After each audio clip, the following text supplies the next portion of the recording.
affordable real estate investment.com, a property investment guide to creating real estate income for properties priced under $30,000.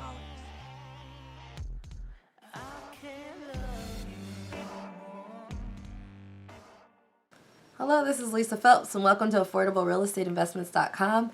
It's where I give you honest and a practical guide to real estate investing at a price you can't afford. And it's how I purchased my properties. People seem to be very interested in this question, and I've alluded to it in different ways in my previous podcasts. But I will give you like the succinct. I have 4 properties right now, how I got them. And please remember, you guys can always, an easy way to look at different things is go to my website and go under different categories. I have contractors, financing, mindset, strategy, and click financing, and you can see all of the methods that I have done, and it's categorized under that for your convenience. So it should be pretty great. And thank you all so much. I'm glad that you're tuning in to find out about properties under $30,000. I hope that you have found some when you've done your search and realized that, there's a whole swath of working class neighborhoods that are perfectly nice that you can invest in. And there's not just 2 of them, it's all over the country. Okay, there's tons of working class neighborhoods, and some of the information out there on real estate investing, it doesn't even talk about this. It just goes straight from super high end to war zone, and it doesn't have to be like that. And if you haven't paid attention to the economy, there's a huge swath of working class neighborhoods, and it's going to be a bigger swath of working class neighborhoods. So getting in now and getting your foot and your stamp on a certain neighborhood will help as this becomes more of a norm. And it's funny because I meet other real estate investors, and they buy these $200,000 rental or investment properties, and it doesn't cash flow. So, they're just only making the payment, which is fine, and they're looking to pay off their investment in 15 to 20 years. Now, that's sort of cute, and it's a strategy, but maybe it's the engineer in me that goes, well, for 15, I pay off my property in 2 to 4 years, and for the next 12 years, I make $8,000 a month. So I'm making, over 12 years, I can make $96,000. So you're hoping for appreciation at the end of 15 to 20 years, but we don't know this economy. We don't know if we're just going to go up, up, and up. From what I've seen, we're only going down in the wages department. So, so betting on that long term, it has to appreciate. I think we've all got caught up in it. And, I'm earning money off of property I own a lot sooner when I look at my working class neighborhood. So just understand that not only are you doing this because it's probably more affordable for you to start at this real estate investing, there's a lot of information that doesn't talk about it, but this is the thing that we all need to start talking about. So, you're going to be first, if you follow in my footsteps to see what I'm seeing, to really lay the groundwork for 15 years out. What you've done is really going to, be seen in that macro light. And anyways, you can get more properties doing it my way too. You can do 1 a year and not necessarily stretch your finances, but 10, 15 years down the road, you can sell this one, keep that one, but you've built up a portfolio in different neighborhoods, and we're the future, our working class real estate investments. And that's just it. So it's a good thing that I'm glad that you guys can follow and be a part of this phenomenon.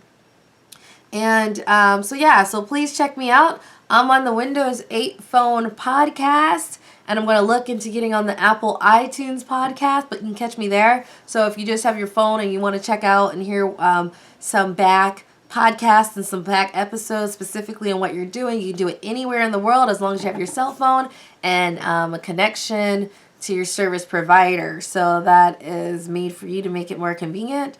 But yes, we are on Windows 8 phone podcast. Who has a Windows 8 phone? I do. That's why I started there. So I'm also going to try to get on Android and the iPhone marketplace. And I'll let you know when that happens. But sometimes it's nice to just listen to something while you're doing something else. And that's why I spread this video like this. Instead of me writing like 4 pages for you to read, you can listen, you can do what you need to do, but you can still get the content. Especially me, I'm a really auditory type learner. So if I'm just listening, that's how I absorb. I don't even need to see anything else. All right, so let me get into answering your question about how I purchased my properties. So the first property I owned was actually in Vegas, and I bought it at the top of the market. That's the one I lost to foreclosure, which is why I got started on this real estate investing strategy, because I knew it was a good thing to do. But, I had a foreclosure. So what do? You have to shift your price point. That's what you do, and learn how to do it well and competently. So I had a house in Vegas, but I got laid off of my job in 2008. Remember the start of that time? And I found a job out in Ohio. Now, I found the job in Ohio, and I was working there, and I had to rent out the house in Vegas. So, of course, I bought in 2006 at the top of the market. I got laid off in 2008, so I went to Ohio to find a new job, and I was paying almost $1,000 a month to keep the other one going, which is, it's a hard thing to do each month, but I had to do it to keep current. And I had to rent it out, but the rent didn't cover what I owed on the mortgage. And then while I was in Ohio, since it looked like I was going to be there for some time, I bought a $35,000 condo. I learned in Ohio that you can find really nice houses in pretty good neighborhoods for $30K or less. And so all of a sudden I was like, oh, this is opening a new world. So I purchased that with a regular mortgage. And this was before the foreclosure, so I had no issues, and I had good credit at the time. But after I purchased it, that's when I got laid off again. And I wasn't working, so all of a sudden I couldn't afford to keep this new place where I was actually living versus the older place. So I in Vegas that I bought for, it was like $400,000 I purchased it for in 2006. By the time I foreclosed on it in 2010, it was worth $150,000. So just a massive amount of depreciation on that property for what I stupidly purchased and what it was worth. But hey, I was actually glad that I did it while I was young. I have years ahead of me, so I learned the mistake, learned my lessons, and it actually made me better on the other end. Some people learn from their mistakes. I usually do. So I lost my job again, but because the house was $35K, you're able to afford that payment. It's so low. It's like after like taxes and everything, it's like $350 a month is the mortgage payment. So that was my first. And then I finally got offered a job in DC. I fixed this one out while I was unemployed, and then I rented it out when I left to come to DC region to get a new job. And that's when I started looking for other properties under 30K, and I found them in Baltimore. So that's the easiest place to go, even though I found a lot more since then. And so when I went up there was a house that was a HUD foreclosure for $13,000. I looked at the neighborhood. Neighborhood looked fine. I looked at crime reports. I went up there and visited. It's a neighborhood I wouldn't necessarily live in myself, but it checked out as far as the crime is concerned, and the neighbors were fine. So I never had anything bad happen. No one ever stole anything. I didn't have to worry about that because it was lived in enough. And I purchased that one for $13,000. I rated my 401k. So it was just sitting there. I didn't trust in the market. This was after 2006, 2008. I'm being laid off. There's like no security. I am just done with the stock market and, being so dependent on employers. Like someone giving me a job. So I was burnt at a young age. And so it has skewed things. So I don't have a lot of loyalty, but it's also, I think, has been a benefit because that lack of trust I have in me always having a job and job security meant I had to really hustle. So yeah, I had a foreclosure, but I was like, I'm going to get my real estate investment property.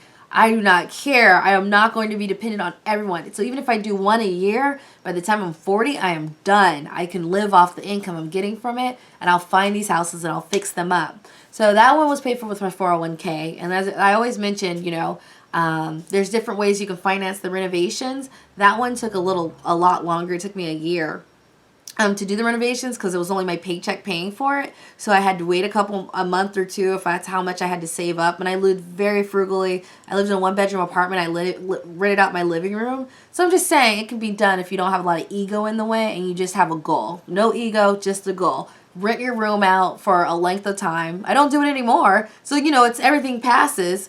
But, that's what I had to do to save up and get extra, money so that I can put into the business. The real estate investment property. And so between lines of credit and my paycheck, it took a year, but got done. I was very happy. And I rented out for $975 a month. So then next I purchased another property. This one I haven't started fixing up yet. I'm on the fence. It's in Baltimore too, and I'm a little irritated with Baltimore.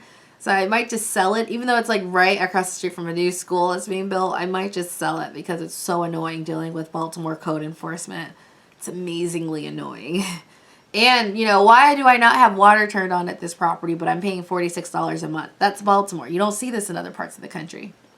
So keep that in mind. So I don't know if I'm going to invest in it, even though the rents can be good.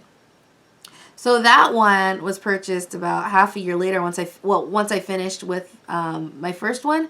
And I titled my car. So I drive a Honda Civic, which are great cars for keeping their values.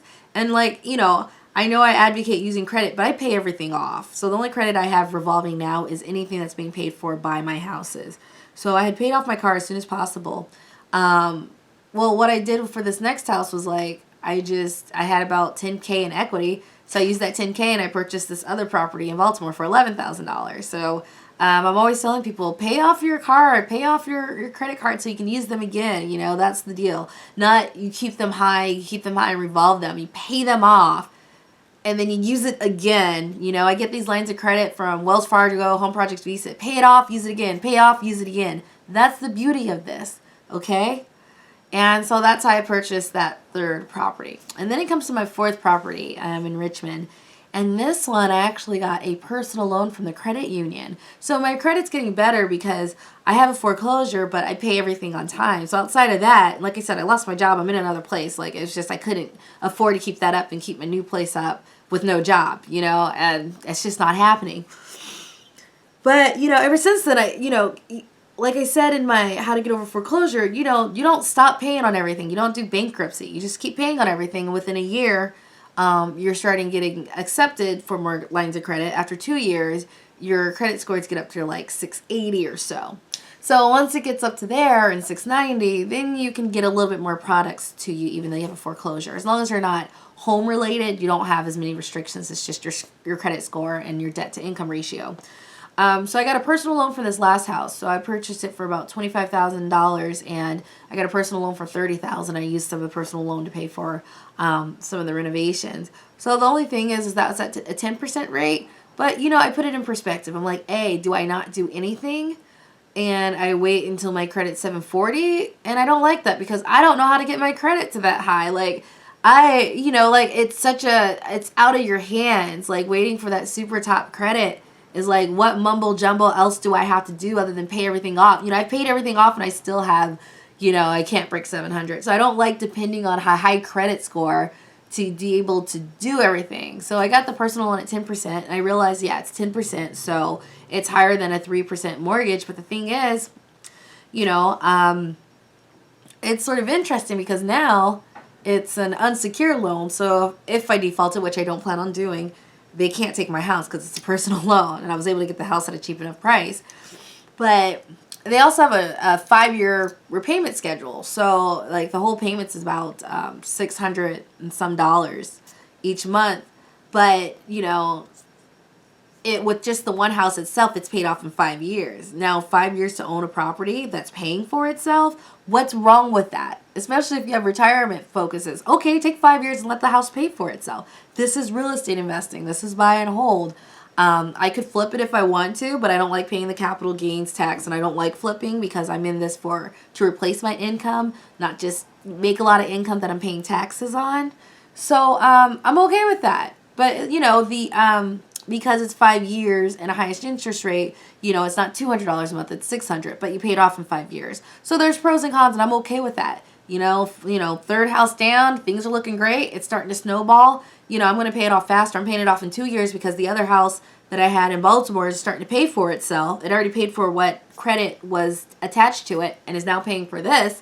So this works. It's at such a low price. So that it's easy and fast to pay off all obligations that you created when you were fixing or renovating or purchasing that house. So that is how I do it. It's a combination between conventional mortgage and then rating your 401k. You can title your car at these prices, or you can obtain a personal loan. They're not the best, but I don't have the best credit, so I just had to do something. I'm just not someone to let things stop me. So if you're the same and you don't let things stop you, you'll be straight, you'll be fine on accomplishing what you really want to accomplish in real estate investing. And the last part, how do you, I give a lot of advice. Go look at my site and go under financing to find out different ways to finance. But a lot of the renovations were either, were mostly paid by my salary. So every 2 weeks, I'm saving as much as possible, different lines of credit and time. Sometimes it just took time for this to pass, time for my credit to improve, time for me to save up money, time for me to figure something else out so that I have more money. So a lot of it is just you investing in your time to get you some type of return or help you in your real estate investing. And I don't say that lightly, so keep that in mind. So that is it for today. Thank you for tuning in.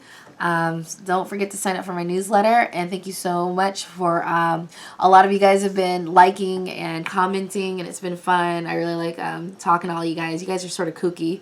It's such an interesting mix of people who are watching my who watch the blog, the video blog. So it's really fun interacting with all of you. So thank you. Trust that you can do anything, and that's what I like to bring. That if things aren't perfect, how do you do it? Or even if you are perfect, how do you navigate going into these working class neighborhoods and getting these properties if you've never done it before or if you're new? We can learn from each other. So like to keep this thing coming. You liking my blogs mean I keep fighting to make sure my voice is heard for other people to hear, because not everyone's perfect, and I bring the non-imperfect way of real estate investing. Use credit cautiously, but that is how it can be done. I used 4 different products or different things that everyone has available to them. And you use what you're comfortable with and what you can get. If you guys have great credit, you're 18 times ahead of me, so it'll be even easier for you. And you don't have to do it the hard way because of my mistakes that I've made makes me have to do things a little harder. So yeah, this is Lisa Phillips with AffordableRealEstateInvestments.com. It's where I give you an honest and practical guide to real estate investing at a price you can afford. Thank you all so much. It's been fun and great. Thank you. Everybody get up.